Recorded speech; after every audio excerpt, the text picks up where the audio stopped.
Hello and welcome to Tank and AFV News. My name's Tom. Today we are doing a book review, as we often do on this channel. This is a book that was sent to me, I think I got it over a month ago. I kind of waited to do the review though, because according to Amazon, this one isn't released, at least in the US market, until April 2nd. So this one's still, so about a month away from release. And the title of this one is Sturmgeschütz III and Sturmhaubitze 42.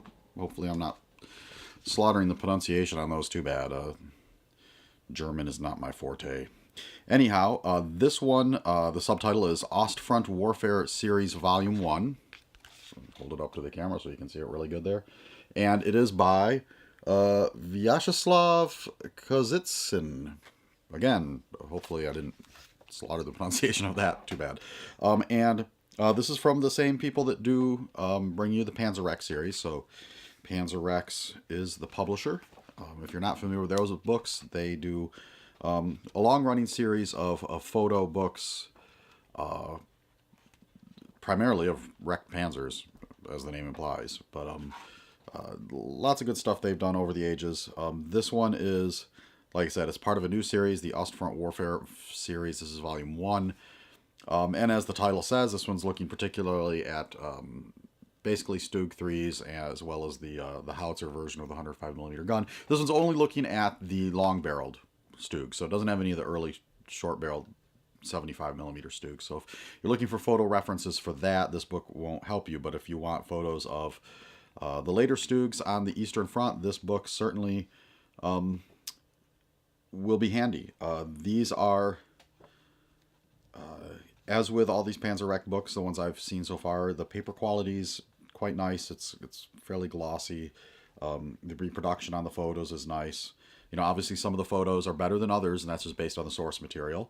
Because, you know, we're dealing with photos taken in the 1940s. You know, camera technology is not what it is today. And most of the photos are presented sort of full page, so I'll give you so you can see sort of, you know, and this is a decent sized book, so you can see the detail pretty well.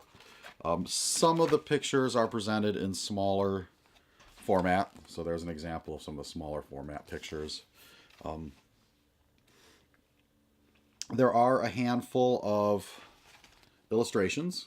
You can see one here, and these are by Philippe Rodina, or Radna, who I believe has done quite a few of, like, I think some of the Osprey books and other titles. It's definitely a name I recognize as far as illustrators.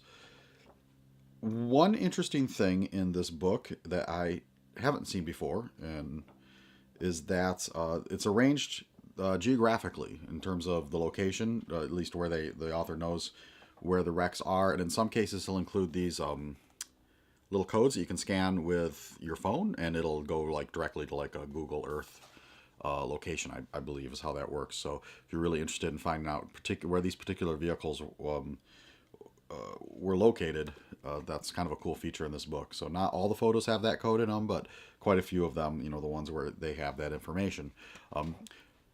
And I believe quite a few of these photos come from, so in the inside flap here, he notes a couple different Soviet photographers that were responsible for a lot of the pictures in this book. So the author must have dug up the work done by these two fellows. In fact, in one of them he notes that he's thanking the son of one of them, so these authors must have, you know, had these in their personal collection they handed down through their family. So pretty cool that the author was able to, you know, contact and find these people and dig these photos out. You know, a lot of times in these books you see sort of the same photos that have been published again and again and again. You know, this book is not that way.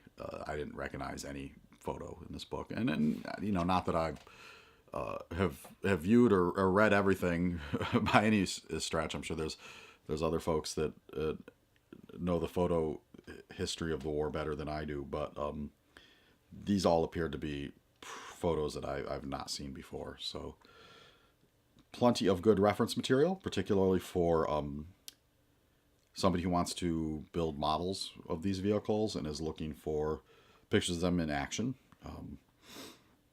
So yeah, I mean, it's a book full of pictures of Stugs. I mean, I don't know how you go wrong with that. And like I said, it should be available, like I said, according to Amazon, April 2 here in the U.S. market, or probably at your local hobby shop.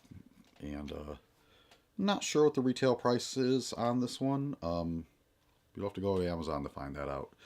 But again, all these Panzer X books, always good stuff. If you're interested in German World War II armor, check them out.